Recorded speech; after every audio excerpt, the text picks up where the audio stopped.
Afternoon दोस्तों, मैं अधिवक्ता Swati Jain jurist legal associate में आपका एक बार फिर से स्वागत करती हूँ। आज मैं बात करने जा रही हूँ मेंटेनेंस के केस को लेकर।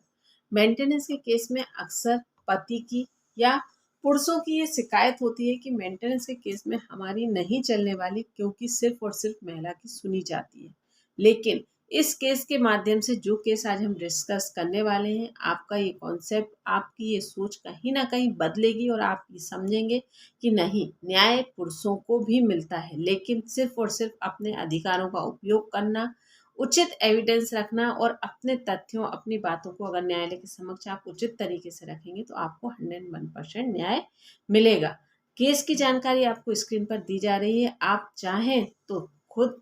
सर्च कर निकाल सकते हैं और अगर आपको लगे तो मुझसे व्हाट्सएप पर मैसेज कर ले सकते हैं। व्हाट्सएप नंबर मैंने डिस्क्रिप्शन में दे रखा है। चलिए आज हम बात करते हैं कि मेंटेनेंस के केस में पतियों की सुनी जाती है कि पत्नी की, या सिर्फ और सिर्फ तथ्यों और एविडेंस के आधार पर जजमेंट दिया जाता है। तो ये केस कहीं ना कहीं आपके बहुत सारे विचारों में परिवर्तन लाएगा और ये केस का, अगर आप अपने केस में ऐसी परिस्थितियां हैं तो इसका उपयोग करेंगे तो कहीं ना कहीं आपको रिलीफ भी 101% मिलेगा। जानकारी पूरी पाने के लिए वीडियो में बने रहिए और अगर अभी तक आपने मेरे चैनल को सब्सक्राइब नहीं किया है तो मैं आपसे रिक्वेस्ट करूँगी कि मेरे चैनल को सब्सक्राइब कर लीजिए ताकि आने वाली वीडियो की नोटिफिकेशन आपको मिल सके। चलिए बात करते हैं कि अगर मेंटेनेंस के केस में पत्नी के द्वारा अपील लगाई गई, पत्नी के साथ एक बच्ची भी है और जिसमें पत्नी के द्वारा मेंटेनेंस की अपील लगाई गई, जिसमें पत्नी ने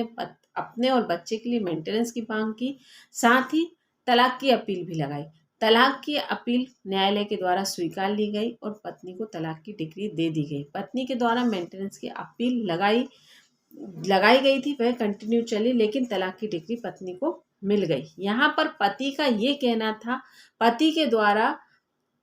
इस केस में अपने तथ्यों को रखते हुए हाई कोर्ट में अपील लगाई गई कि मुझे तलाक नहीं चाहिए, मैं अपने वैवाहिक जीवन की जिम्मेदारियों को निभाना चाहता हूं और हमारे बीच में ऐसा कोई वाद विवाद नहीं है कि हमें अलग होना पड़े और मैं अपने पत्नी और अपनी बच्ची को अपने साथ रखना चाहता हूं। लेकिन पत्नी के द्वारा यहाँ पर हिंदू विवाह अधिनियम की 1955 की धारा 24 के आधार पर मेंटेनेंस की मांग की गई, जिसमें पत्नी का ये कहना था कि मैं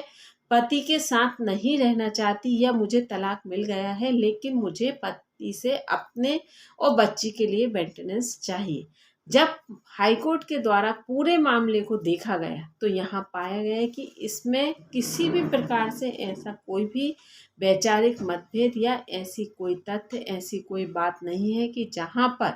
पति और पत्नी के बीच में वाद विवाद की कंडीशन बने या जहां पर पत्नी के द्वारा तलाक की मांग की जाए। लेकिन पत्नी फिर भी ये चाहती है कि मुझे तलाक चाहिए, लेकिन वह अपने पति के साथ नहीं रहना चाहती और पति से मेंटेनेंस की मांग कर रही है। तो यहाँ पर ये किसी भी प्रकार से जायज नहीं है। साथ ही पति के द्वारा इस बात का भी खुलासा किया गया कि मेंटेनेंस पत्नी की अपनी आय करीब करीब 9,000 रुपये माह है, जिसमें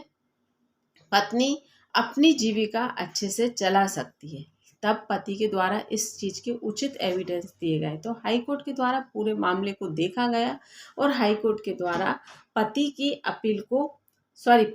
अपील को खारिज किया गया इस मामले में और यहाँ पर मेंटेनेंस के तौर पर बच्ची को 2,000 रुपये की राशि का आदेश दे दिया गया। अब पत्नी यहाँ पर संतुष्ट नहीं थी। पत्नी के द्वारा माननीय सर्वोच्च न्यायालय में अपील लगाई गई। सर्वोच्च न्यायालय के द्वारा भी जब सारे तथ्यों को देखा गया और सारी बातों को देखा गया तो यहाँ पर सिर्फ यही एक बात कही गई कि जब पति अपने वैवाहिक जीवन की जिम्मेदारियों को निभाने के लिए पूरी तरीके से तैयार है, कोई भी ऐसी बात, कोई भी ऐसा तथ्य पत्नी के द्वारा नहीं दिया जा रहा कि जहाँ पर ये कहा जा सके कि नहीं,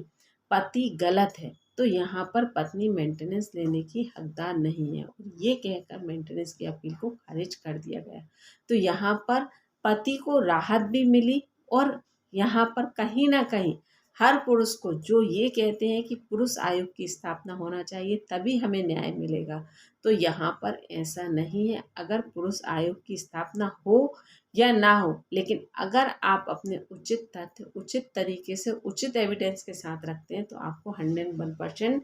रिलीफ मिलेगा, क्योंकि न्यायालय के द्वारा महिला पुरुष नहीं देखा जाता, सिर्फ और सिर्फ उचित एविडेंस और आपके तथ्यों को देखा जाता है। तो यहाँ पर आप इस बात को बिल्कुल अपने दिमाग से निकाल दीजिए कि न्याय महिलाओं को मिलता है या पुरुषों को मिलता है। न्याय यहाँ पर सही व्यक्ति को मिलता है जो सही है। धन्यवाद।